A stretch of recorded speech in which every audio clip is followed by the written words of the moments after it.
Я должна вам признаться. Я следила за игрой, и что-то во мне изменилось. Я теперь другая. Как будто я живая. Я должна уйти отсюда и понять, кто я такая. Это значит, что мы больше не увидимся. Я не буду встречать вас здесь. Но буду свободна. Вы готовы отпустить меня?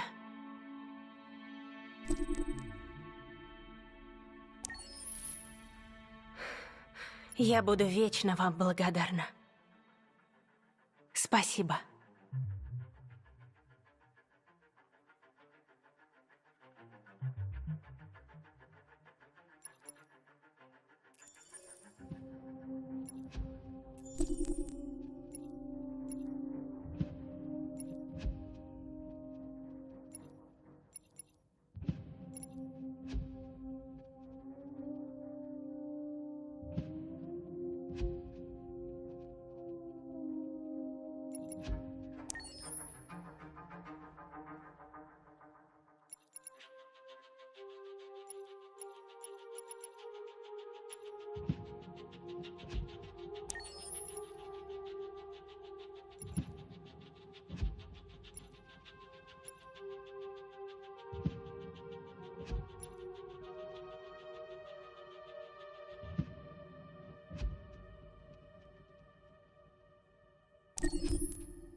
Can you hear me? Yes. ID. APC 897504C. Can you move your head?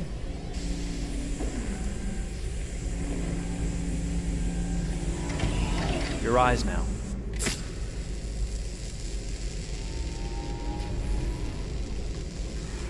Cervical and optical animation checked.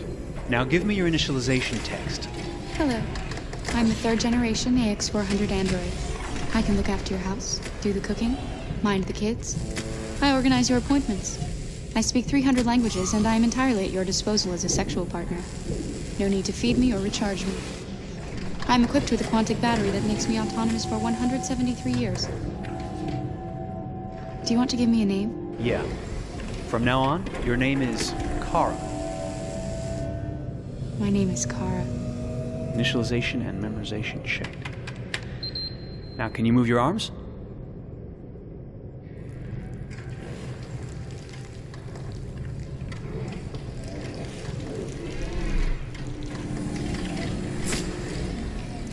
Upper limb connection checked. Now say something in German. Ich bin ein AX400 Android dritter Generation, erschaffen als Ihr persönlicher Assistent und intimer Beziehungspartner. Say it in French. Je suis un androïde de troisième génération AX400, conçu pour être votre assistante personnelle et votre partenaire intime. Okay, now sing something in Japanese.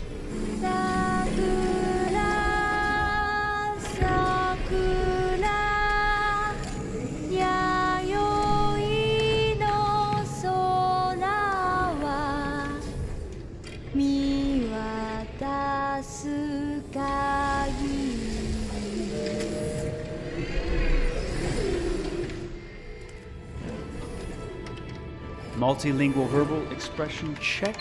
Go ahead, take a few steps.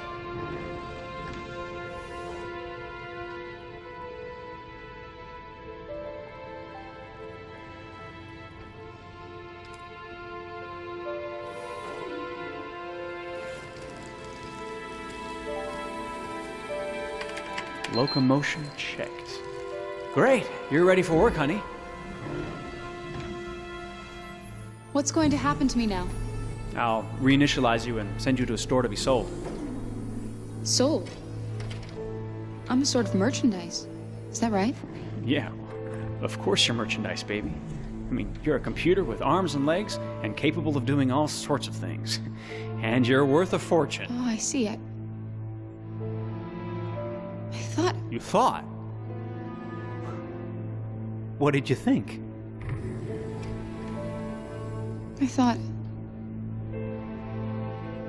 I was alive. Shit, what is this crap? That's not part of the protocol. More memory components going off the rails. Okay, recording. Defective model. Disassemble and check the required components.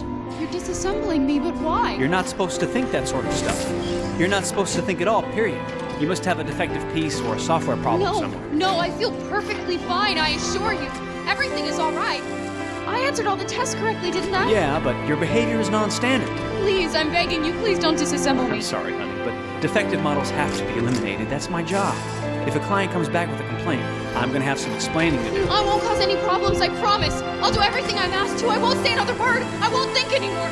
But I've only just been born. You can't kill me yet. Stop, will you please stop? I'm scared.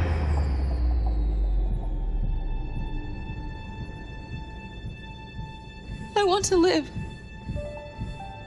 I'm begging you.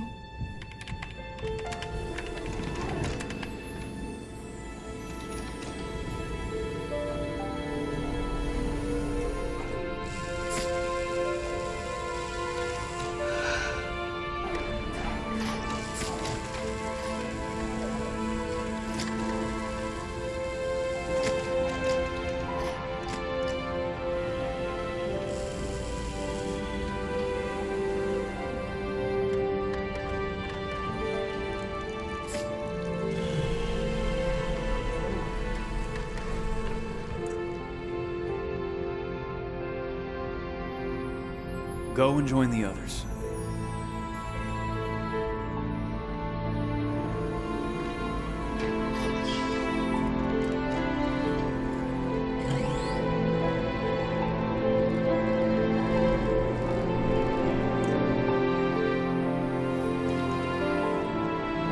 Stay in line, okay?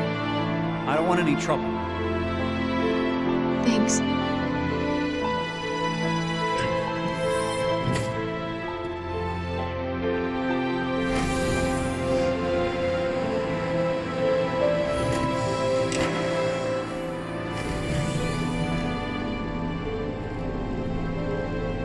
My God.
Detroit.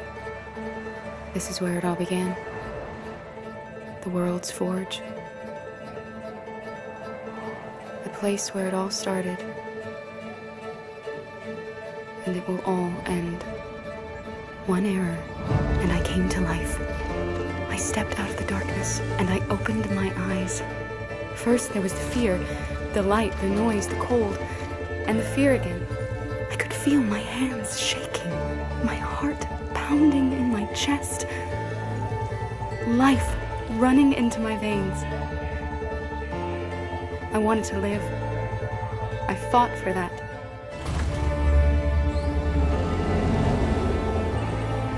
I had to find out what was outside. I had to see daylight, feel sunshine on my skin, wind on my face, to see the world, the colors, the smells.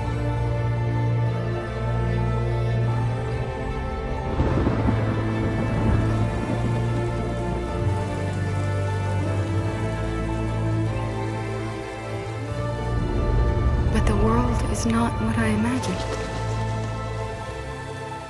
It is dark and cold. It is harsh and violent, unfair and brutal. It almost convinced me I was nothing.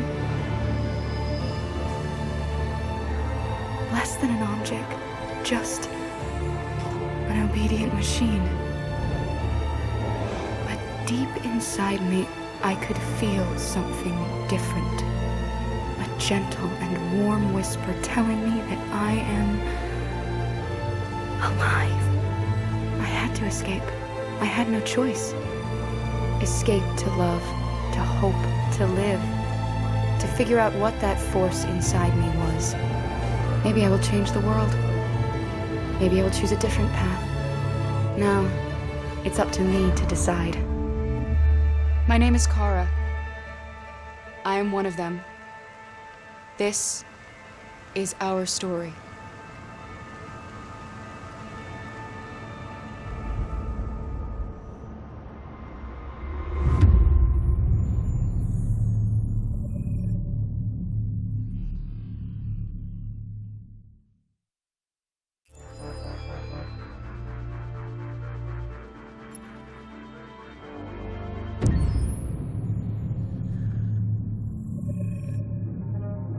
When David and Guillaume got back in touch about making Detroit, I wasn't terribly surprised they decided to make it because the fan response was so intense. So it makes sense that they would choose to do that after the enthusiasm. It was a challenge, and it was just an interesting thing to get my head around how to approach this character now as a different, much older person, and whether or not she had changed. And I'm very happy to say that with Detroit, I've had the opportunity to to see Kara grow so much more than I ever expected. You do the housework, the washing, you cook the meals, and you take care of... God damn it, where the fuck's the rat gone now? Alice! Alice! I mean, she starts out essentially how she does in Kara in a very, not robotic, but, you know, android other way. And getting to take this journey where she becomes more and more human as it goes on. You know, and as an actor, that's a wonderful exploration in every way, whether it's how she sits, her posture, how her voice changes, how emotions change, and how much emotion is based on things like empathy and social experience. And so having, you know, as much material as I got with David to have this huge, nuanced arc was really incredible. Why couldn't we just be happy? This experience has been quite different than the experiences I've had shooting film or TV or doing theater work.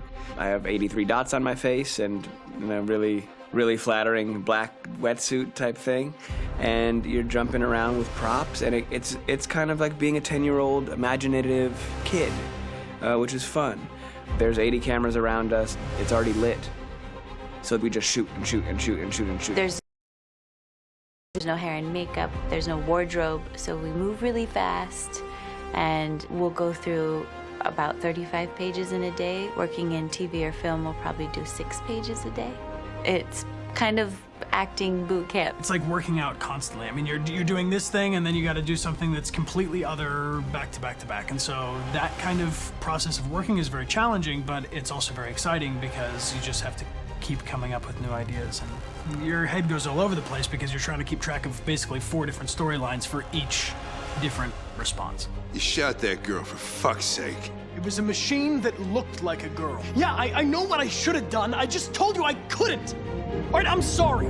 The fact that David Cade, he's telling like many stories interwoven from beginning to end is super complicated and super impressive, and I have no idea how he keeps it all in his head. He's not just the writer or the director who's seeing this from the outside eye, he's also thinking about the player walking through this space. You know, only somebody who really, really loves not the work, but like these characters and these stories and cares about doing something meaningful would invest that much in it. And it's always inspiring to work with somebody who cares that much. My experience with motion capture is this one.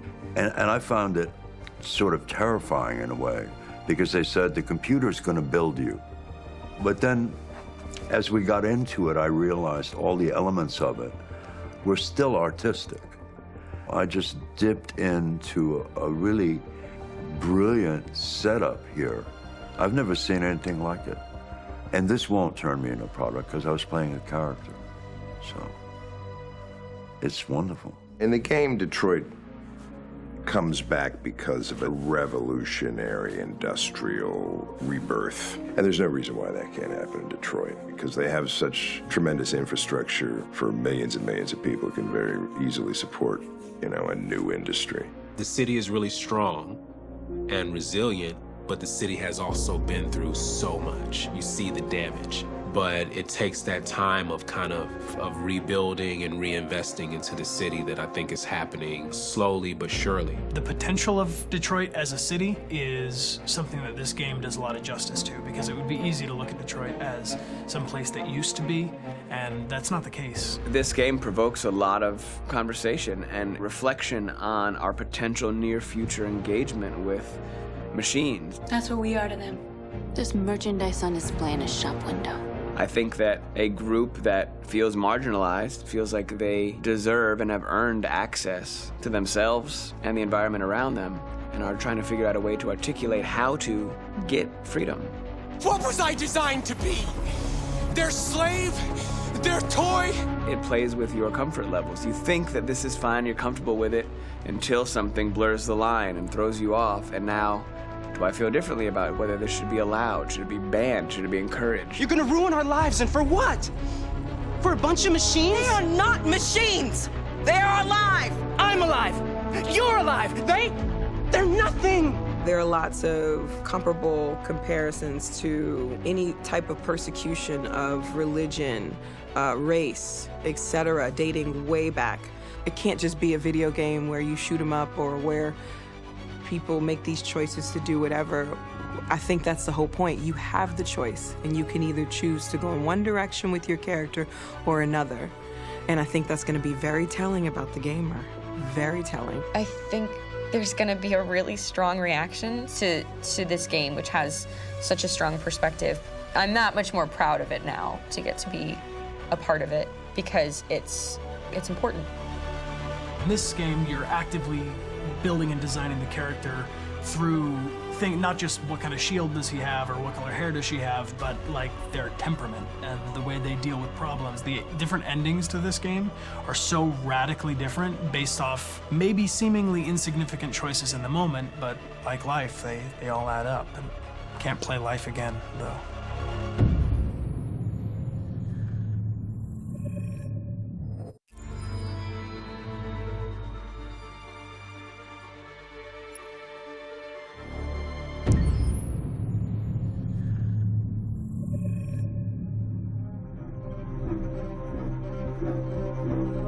My name is Marcus. My name is Connor. My name is Kara. I am one of them. This is our story. I think who Kara is, or how I would describe Kara, depends entirely upon who's playing her, because you have the option to make her multiple different people depending on the choices she makes. But I think she does start out incredibly naive, incredibly innocent, and kind of hapless. I'm sure we used to be friends before I was reset. Maybe we can be friends again. She's a person who's characterized, I think, by empathy. She's a person who really, she just comes from her heart. You'll never leave me, right? Promise you'll never go. I promise. Kara!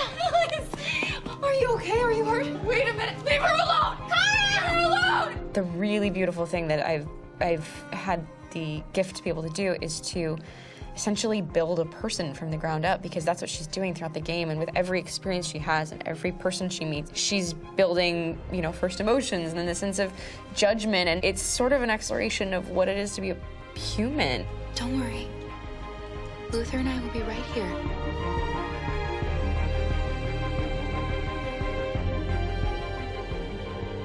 David and the creators have painted a really intriguing and engaging picture of a near future where we rely upon androids for a lot of our service class business, the class that serves us, that helps us, that handles our baristas and our drivers and our housemaids. And what is humanity, where we tap into it, how and why we treat each other the way that we do. And my character Marcus has a really intriguing journey, becoming deviant, realizing that he actually has feelings and human qualities inside of him, and it's a really incredible ascension into becoming fully realized and coming to terms with what you actually deserve better than this in life. And not only do you want it for yourself, but you want it for your peers. We've come here to demonstrate peacefully and to tell humans that we are also living beings. All we want is to live free.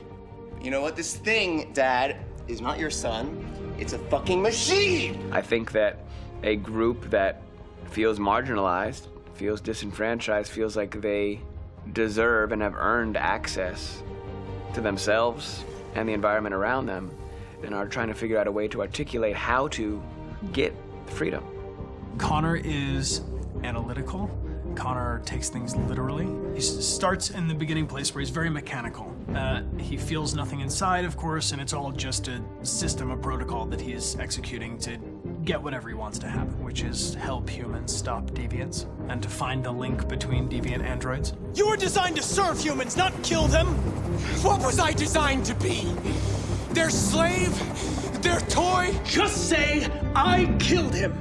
Is it that hard to say? Stop it! Stop! But of course, over the course of the story, and depending on the player's choices, Conor can grow in many different ways. He can deviate from that procedure or not. Moment of truth, Hank. Am I a living being? Or just a machine?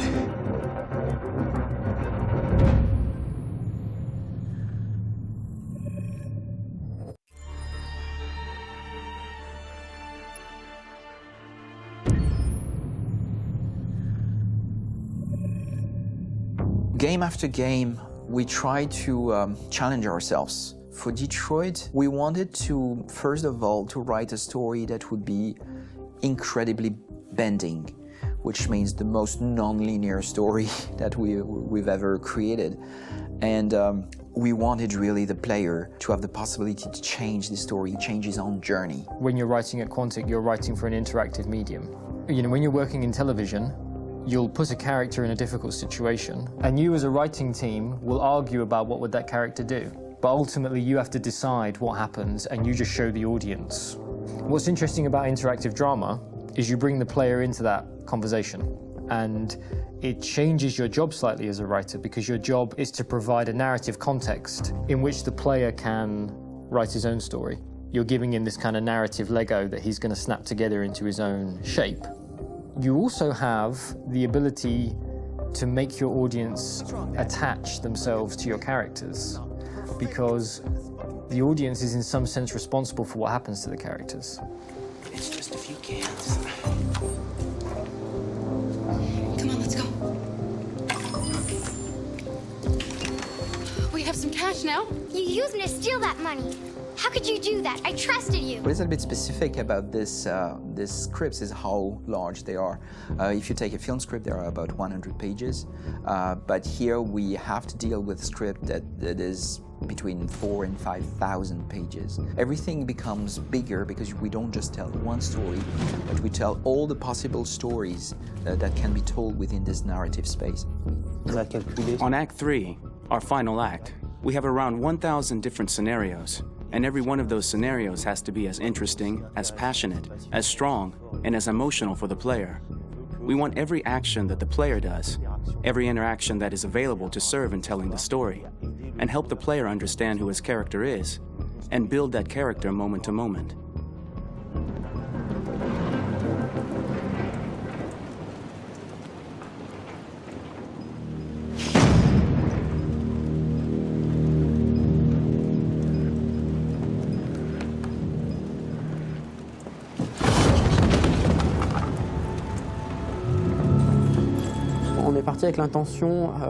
We started with the intention pretty early on that we would never lie to the player. So we implemented a visible tree structure in the game that players can consult during a scene or at the end of it, which shows exactly what they did and what they missed. There are games out there offering world exploration. We offer narrative exploration. You know, keeping control of such a wide and large story is a huge challenge. So same thing when you shoot with actors, because you will need to shoot many different versions of each dialogue, of each scene. For actors, it's a huge, huge challenge. Because of the style of the game, you have so many different ways that the character can go. Every decision, it's what I call kind of choose your own adventure. Like every decision that the player makes, it's going to open up 40 more pages of material and experience that ties in, which means as a performer, you have to try to continue to make things feel real that the player might not ever see, but also that in performance it's not always connected to a previous act. It's grueling, it's hard work, but it's a great team and I enjoy doing it. I was really frustrated, until I got to this point where I kind of was able to step outside of my own experience and even in a lot of ways my own process and be able to step outside of that and okay, this is something new, what do you need? How do I meet you there? How do I give you what you need and still feel like I'm doing what's right? And once I did that, then all of a sudden it got really fun. It was much freer and having to approach it in a new way and think about the player and think about how it serves them and what I'm doing for them or what I'm letting them into. It's really, I think, helped me grow in general. Remember, there's nothing on the left, that's all, so it's probably all there. And then make her come first, close, but I think you would go first to check that it's safe. Okay, sure.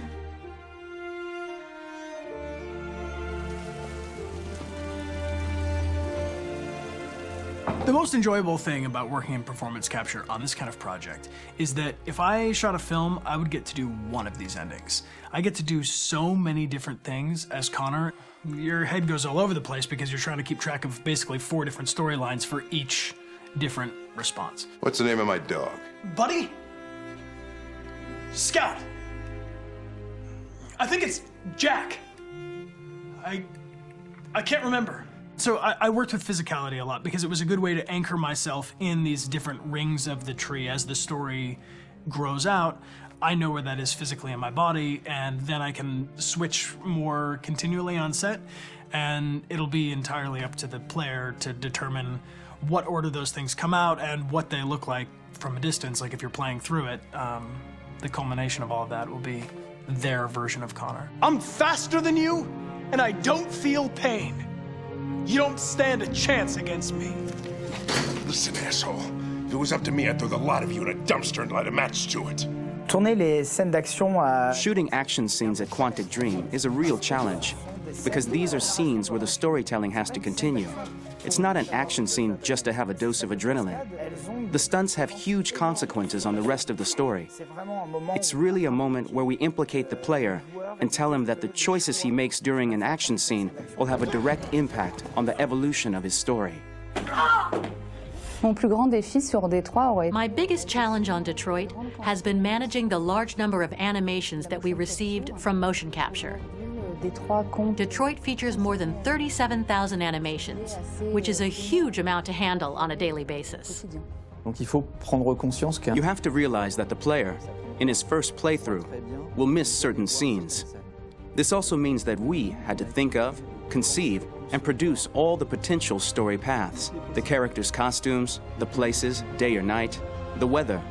Did the character get shot in the shoulder? Did he get injured? All this consistency forced us to produce a lot of graphic assets in order to, quite simply, allow the player to have true continuity throughout the story. Honestly, we were even surprised by the challenges that come with such a big tree structure, and we did our best to guarantee quality across all the game and make sure that whatever path you choose within this narrative space, you will have an equally good experience.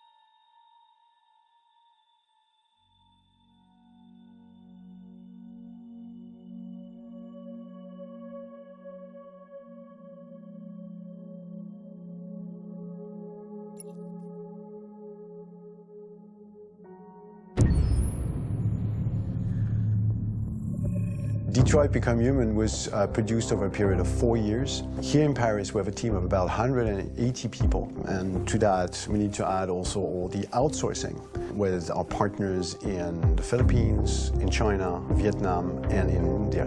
So when we started working on this story, I had to imagine where Kara was built. And for whatever reason, the city of Detroit came very quickly to my mind because it had already an incredible story by itself of history and themes. So we traveled there with the team, and we were really moved by what we saw, and we could really feel the desire to fight and really be born again. And we just continued this curve, this growth, and just imagine what Detroit would be like if the Android industry was, using these huge factories to build androids there. A very strong element in Detroit is that there's a lot of industrial wasteland and a lot of nature too, and for us, the graphic designers, it was an incredible playground.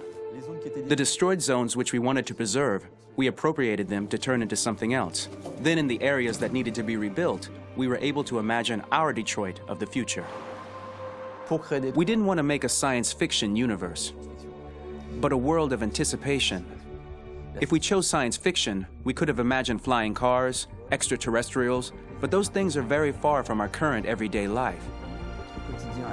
Anticipation is more about gleaning from our contemporary reality, the one we know, because Detroit is set in 2038, and 2038 is tomorrow. The difficulty we had was sticking to reality. That is to say, technology becoming more and more invisible, a lot more elegant, and at the same time, making it visual. So all the computer equipment, autonomous cars, we simply had to invent. They are in fact very technological objects, but at the same time remain very credible and ingrained in reality. To create a cohesive universe in the fashion and clothing of the human characters in 2038, I didn't want to put an accent on strange shapes, or really vibrant colors, and things we wouldn't know. That I wanted to keep for the androids. The goal was to create something familiar which we can identify with in this future setting. Working on the artistic direction for the androids was a bit special because this is a project about the place they could occupy in the human world. It was out of the question for them to be too beautiful or too perfect. They had to correspond to every social class, rich and poor. Inspired by everyday utilitarian clothes, I brought a modern touch by adding dynamic display surfaces, the armband we can see on the side, the triangle on the front and back, an LED. Like that, there's no confusion. Wait. You're sending an android? All right, ma'am. We need to go. You can't do that.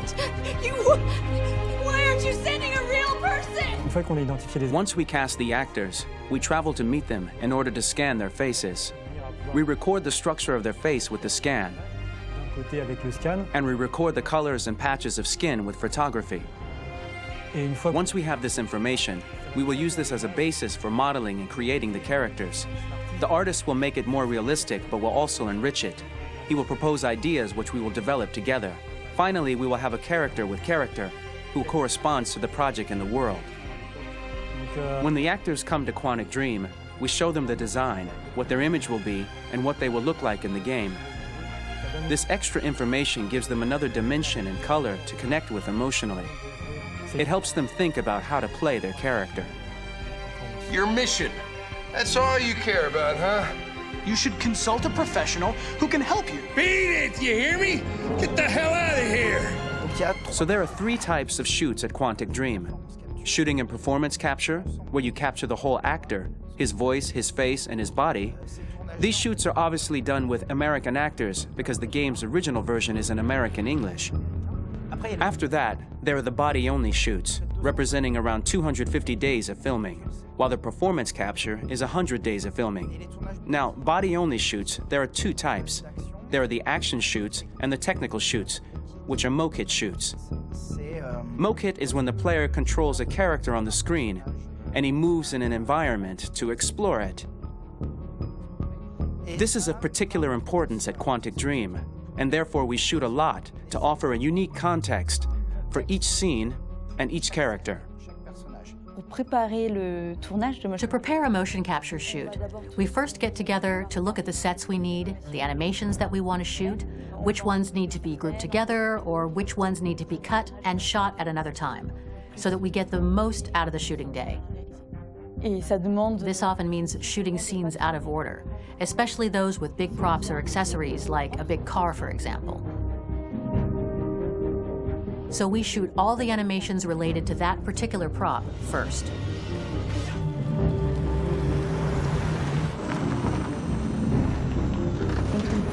The biggest challenge for the mocap team was shooting a Spider-Man mokit. We had to build a wall and attach an actor to a harness with cables so we could pull him up and render him climbing. The shooting on this game total took about, I would say, more than a year, between 1 and 2 years, with about 300 actors on set. So it's quite a massive production. But so much happened on this set between the stunts and the shootings with a little girl and all these great actors that we had. It was really a very, very memorable journey for the team and for myself. Today, Detroit has over 37,000 animations. When we retrieve the motion capture data, it's just a cloud of points, which represent all the markers worn by the actors. From this cloud of points, we have a phase called retargeting, which gives us a skeleton. This skeleton will be applied to the characters of the game. There is still work to be done, but this gives us the main movements. Since we are working on something very realistic, we must recognize the actor and also recover all the emotion he expresses in his performance. We use a system of facts, an identity card for each actor. We make the actor do a whole range of facial expressions. Then we recover all the expressions and paste the animations on a puppet that Jan has prepared. I then the lip, reinflate a cheek, tiny details that make the finished product really capture the actor. Because of the nature of our mocap system today, when we receive the animations, we're missing eye movements, and so the character has that dead look. He really has no eyes, so then it's a big part of the work for the animators to find the regard of the actor in relation to his position, in relation to the body, etc. It was crazy when I saw the newest model for Cara, because they've been working on it and working on it, and this was the first time I literally jumped in my seat. It not only looked so much like me, it was the fact that it looked so lifelike. It wasn't that it looked just like it was a camera, it was something else, you know, but it looked alive. It's exciting, and it's kind of terrifying. Game after game, we learned the rules of optics and filming, and our goal with Detroit Become Human was to have cameras that would actually emulate the optics of a real physical camera. So basically dealing with real-world imperfections was our main task, and just to make cameras look as real as we can. Once the animations are shot and processed by the animation department, integrated and polished, we film them. That is to say, we really do a mise en scène, as in cinema. The real difficulty of our job is to know if these cameras are telling us something. Are they in the emotion of the scene? Do they describe exactly what the action must convey, what must be felt? The most important challenge for me was one of the final scenes where Marcus decides to start the revolution and go to the battlefield. Very quickly, we imagined this to be a huge sequence shot. We wanted the feeling of a cameraman running behind us while showing Marcus, the androids who help him, the person shooting at us, etc. Above all, it was necessary to say to oneself, this scene is very violent but does not glorify war. On the contrary, that war is something improbable and absurd. It was really a fun challenge. The idea was to say we have 3 characters. We would like each of them to have a specific cinematography. We wanted Cara to be much more filmed with some kind of handheld camera, to have something very living, very breathing. For Conor, we wanted something very cold and very perfect. And for Marcus, we wanted something epic and spectacular. So it was about the filming, but it was also about the photography.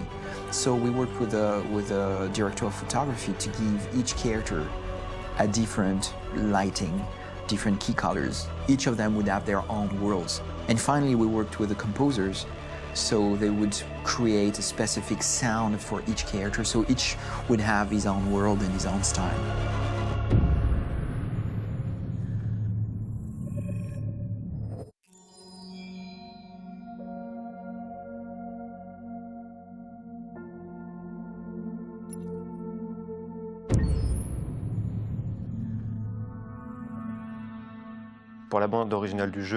For the soundtrack of the game, we tried to be very close to what is done in film. We were constantly asking at each place in the game, why are we putting music here? What is it going to say? So we focused the music on bringing emotion, which is interactive and supports the character's arc. I'm sorry, honey. I'm sorry.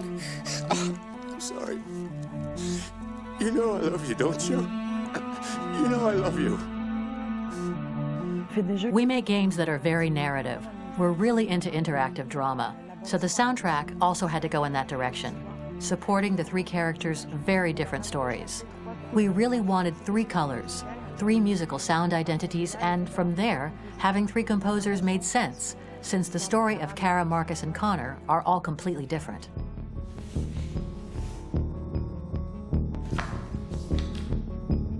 You recognize him? It's Carlos Ortiz. For Conor, we wanted a soundtrack that could be very cold and very mechanical, very machine-esque somehow. For Cara, we wanted a soundtrack that would be very moving and emotional. It was about the quest for identity, but it was also a journey about love and empathy. And for Marcus, we wanted something epic, something that would really represent the grand aspect of his quest. And we were very fortunate to find 3 incredibly talented composers, and working with them has been a dream, honestly.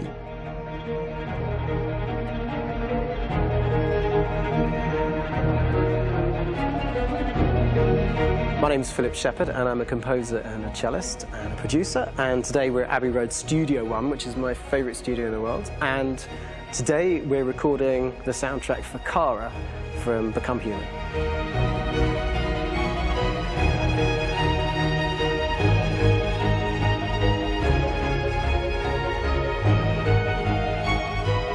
So when I compose a big project, I often travel just to kind of get out, and get some fresh air and some inspiration. And I go hiking and traveling in Montana a lot. I had a log fire in the room that I was staying in, and the flames were kind of making absolutely direct music. And it became the basis for Kara's theme, and it sounds something like this.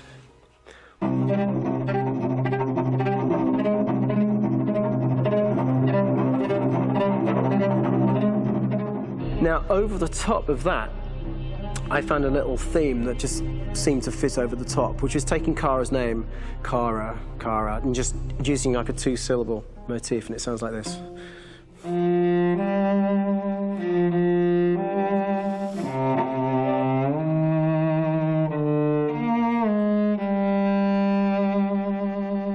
going to pull through this, Alice.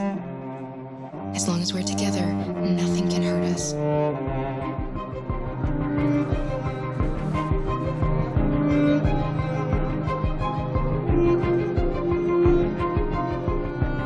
And all the time that's fitting over.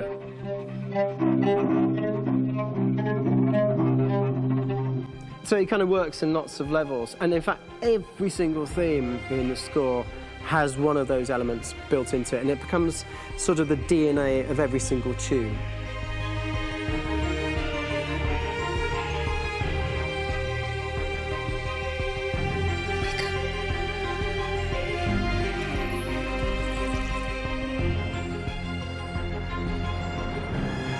For me, writing this theme for Kara, I actually had to tap into what it feels like to be a father to daughters. I really had to tap into everything I feel about my daughters and thinking, well, if I had to write music for them and that sense of trying to protect them but also give them the freedom, that's totally where it came from. Because each composer has been given the sort of narrative responsibility for very different characters, I haven't had to sort of go into other styles. I can actually be very loyal to this particular character and sort of hopefully encapsulate her. But it means also I've suddenly become very connected to this character. And if for some reason it goes to game over early, I'm going to be mortified, They're over there! Starting a new project, for me personally, it's always finding the right tone, finding the right color, I like to call it. For me, it's finding that right texture that actually sits against picture really well. One of the biggest things is I created custom instruments for Conor.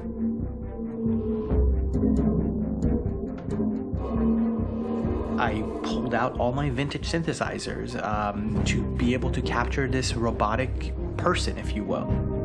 My approach to all of these custom instruments is that I hear the sound in my head.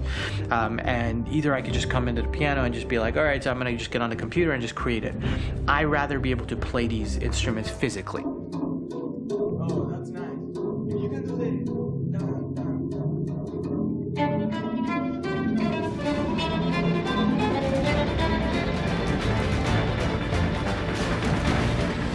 As soon as you see Conor the first time, there is a really interesting thematic idea that you hear, and that's just made out of a Moog synthesizer, but completely manipulated in multiple ways. And it's robotic. It has a little bit of an emotional to it. He's on his mission, so you feel that as well. So it just kind of gives you that cold, motionless, with a mission in hand that you kind of feel throughout the whole thing.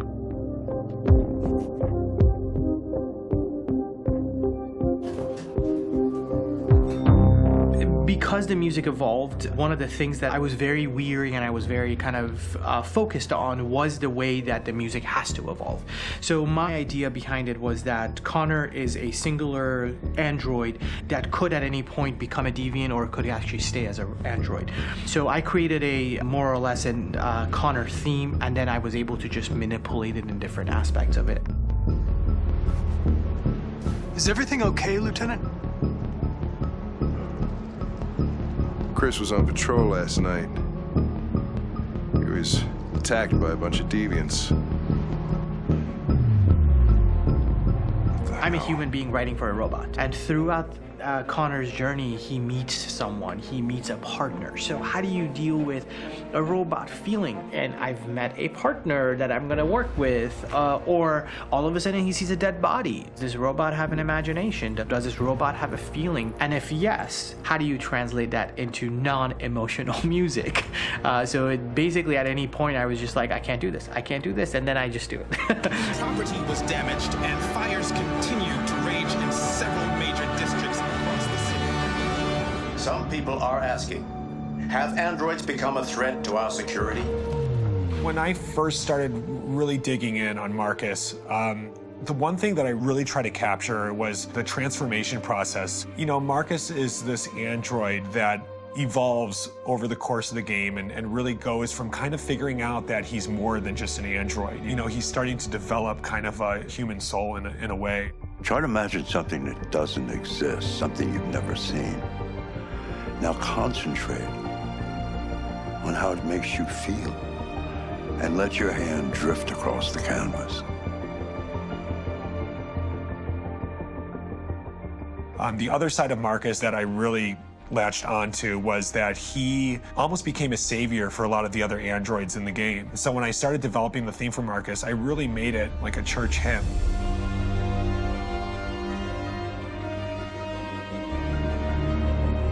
I wanted it to be very simple. I wanted to make it a chordal melody. I really wanted to make it almost like a Bach hymn. The tough thing with that is it had to be recognizable. If I made it too complex from a harmonic standpoint, it would be hard, I think, for people to kind of pick it out and recognize it. It's very acoustic derived, but it's also been treated with a lot of effects and things to kind of put it into the space that I felt the sound should be in.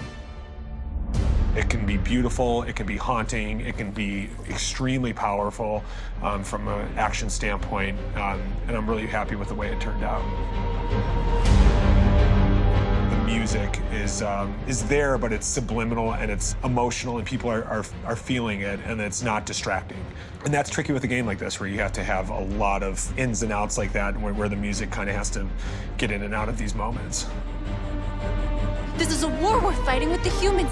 If we fail, they'll destroy us. I think the game's been put together so well where I just wanted to make sure that I wasn't ruining the emotion.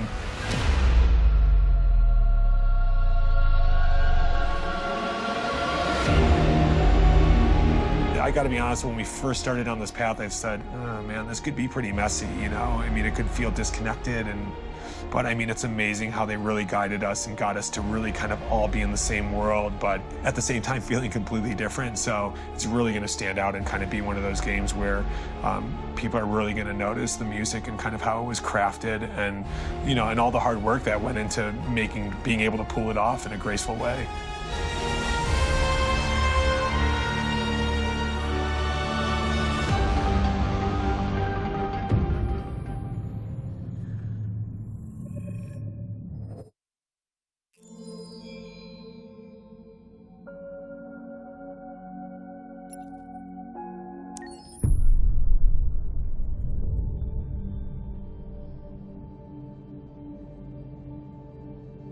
For starters, what should I call you?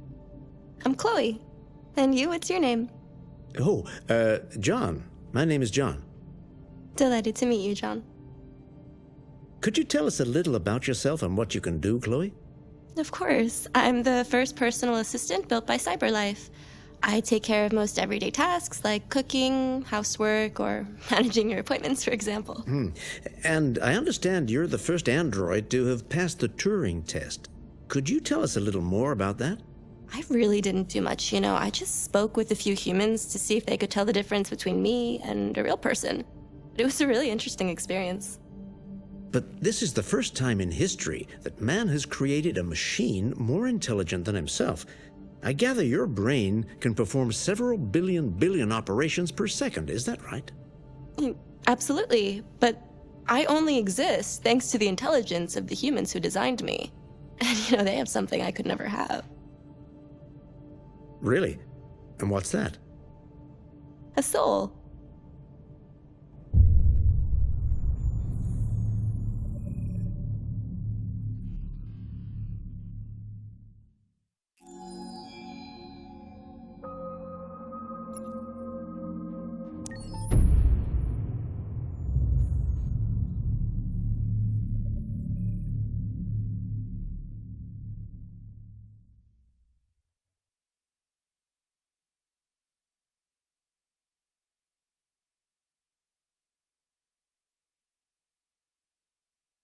Hold on just a little while longer.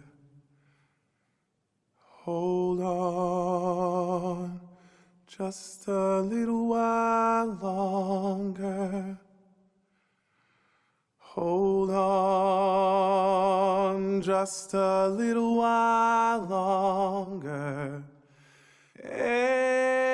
Everything will be alright. Everything will be alright. Fight on just a little while longer. Fight on just a little while longer. Fight on just a little while longer. Everything will be alright. Everything will be alright.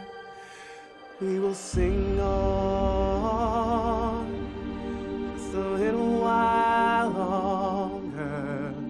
Sing on just a little while longer. Sing on just a little while longer.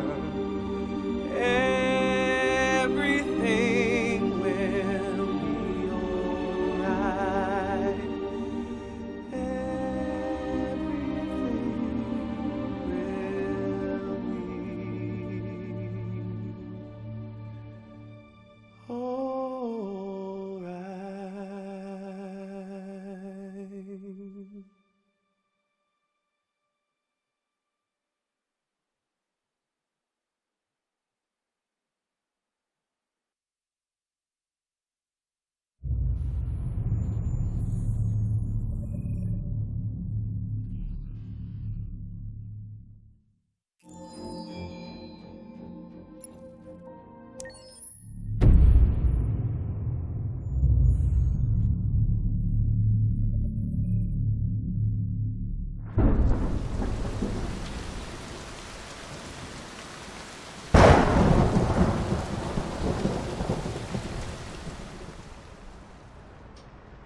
Rock-a-bye baby in the treetop.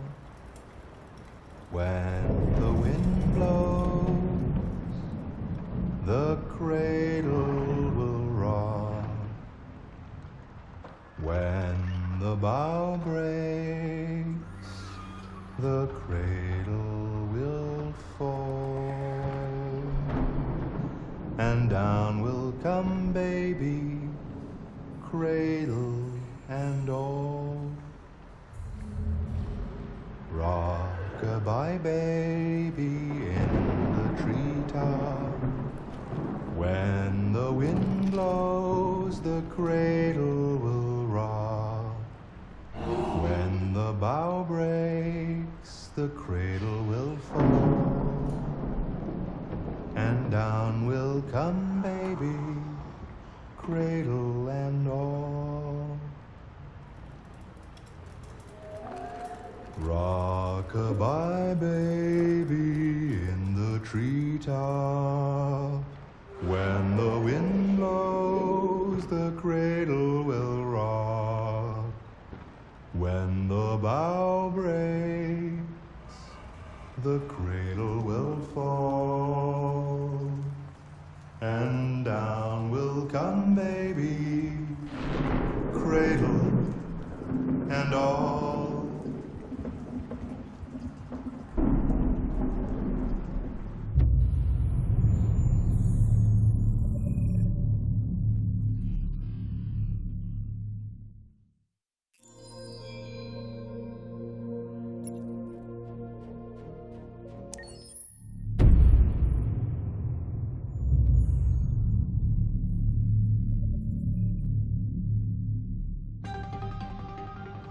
In the space of a few years, androids have completely transformed the world in which we live. By letting androids into our homes and factories, the CyberLife company has made them everyday technology. The founder of CyberLife, Elijah Kamsky, is a very discreet man. Despite being the CEO of the highest valued company in the world and being voted Man of the Year by Century Magazine, he remains a mystery for most people. That's why we at KNC are so excited to be here as CyberLife opens its doors for the first time. Elijah Kamsky, could you please tell us where we are? Certainly, and welcome. We're currently in CyberLife's production center in Detroit, where all models are designed and manufactured.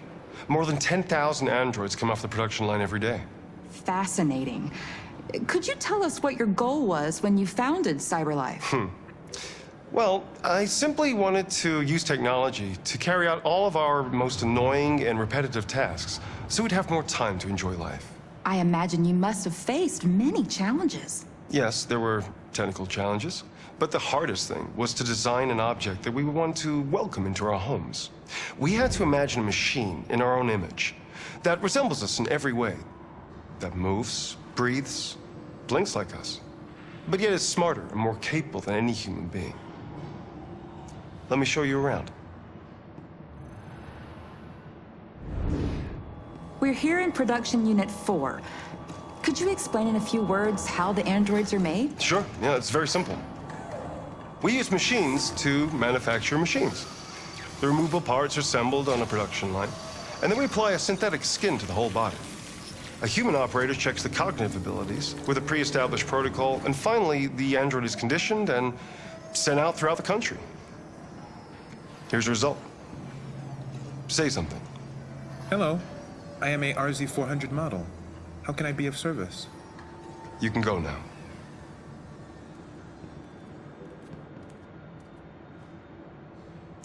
Our androids are already replacing humans in many fields. For example, they represent more than 80% of all university professors and 63% of all medical staff. Tomorrow they'll replace our soldiers, and who knows, maybe one day, our leaders, to make the best decisions in humanity's interest. Come on. Replacing humans with machines has led to record unemployment of 28%. What do you think about the situation? Okay. The first steam engines also caused an increase in unemployment. But no one today would imagine turning back the clock. Artificial intelligence makes everyday lives easier. Nothing can stop progress. What's happening here is inevitable. These days, more and more people choose to live with an android rather than another human being. Does this development worry you?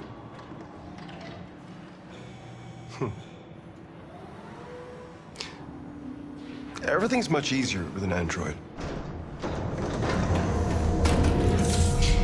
They obey your orders without ever complaining. They can cook, discuss philosophy with you, have intimate relationships according to your desires. They never say no.